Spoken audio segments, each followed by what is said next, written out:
Hi friends, എല്ലാവർക്കും വീഡിയോയിലേക്ക് സ്വാഗതം. ഇന്നൊരു 4 മണി പലഹാരമാണ് തയ്യാറാക്കുന്നത്. ഇതെങ്ങനെയാണ് തയ്യാറാക്കുന്നതെന്ന് നോക്കാം. ആദ്യം ഇതിനായി 1 കപ്പ് ഗോതമ്പ് പൊടി എടുക്കാം. ഇതിലേക്ക് 1 നുള്ളു ഉപ്പ് കൂടി ചേർത്ത് കൊടുക്കാം. 3 ഏലക്ക കൂടി ഇതിലേക്ക് പൊട്ടിച്ചിട്ട് കൊടുക്കാം. 1 ടീസ്പൂൺ എള്ള്, ഇത് വേണ്ടാന്നുണ്ടെങ്കിൽ ഒഴിവാക്കാം.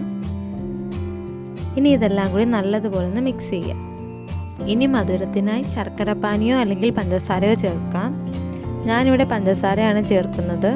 3 ടേബിൾ സ്പൂണോളം എടുത്തിട്ടുണ്ട്. നിങ്ങളുടെ മധുരത്തിനനുസരിച്ച് ചേർത്ത് കൊടുക്കാം. 1 മുട്ട കൂടി ഇതിലേക്ക് പൊട്ടിച്ച് ചേർക്കാം. ഇനി ഇതൊന്ന് 1 സ്പൂൺ ഉപയോഗിച്ചൊന്ന് മിക്സ് ചെയ്യാം. 2 ടേബിൾ സ്പൂൺ തേങ്ങ കൂടി ചേർക്കാം. തേങ്ങ കൊത്തായിട്ട് വേണമെങ്കിലും ചേർക്കാം. ഇനി ഇതൊന്ന് കുഴച്ചെടുക്കുന്നതിന് വേണ്ടി വെള്ളം ചേർക്കാം. ഒരുമിച്ച് ഒഴിക്കാതെ കുറേശ്ശെ ഒഴിച്ച് ഇതുപോലെ ഒന്ന് കുഴച്ചെടുക്കാം. ഇതിലേക്ക് 1/2 ടീസ്പൂൺ നെയ്യും കൂടെ ചേർത്ത് കുഴച്ചെടുക്കാം. ചെറിയ ബോൾ പോലെ ഉരുട്ടിയെടുക്കാൻ പറ്റണം. ആ ഒരു പരുവത്തിലാണ് ഇത് കുഴച്ചെടുത്തത്. ഇതുണ്ടാക്കാനുള്ള എണ്ണ ചൂടായിട്ടുണ്ട്. അതിലേക്ക് ഇതുപോലെ ഓരോ ബോൾ പോലെ ഇട്ട് കൊടുക്കാം. എണ്ണ ചൂടായ ശേഷം ഒരു മീഡിയം ഫ്ലെയിമിലേക്ക് വെക്കാം. ഇല്ലെങ്കിൽ ഇതിൻ്റെ ഉൾഭാഗം വേവില്ല. ഇതുപോലെ ചെറിയ കളറാകുമ്പോഴേക്കും തിരിച്ചിട്ട് കൊടുക്കാം.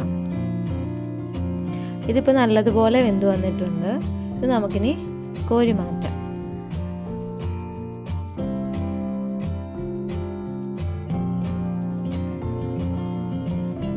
ബാക്കിയുള്ളത് ഇതുപോലെ ഒന്ന് ചെയ്തെടുക്കാം.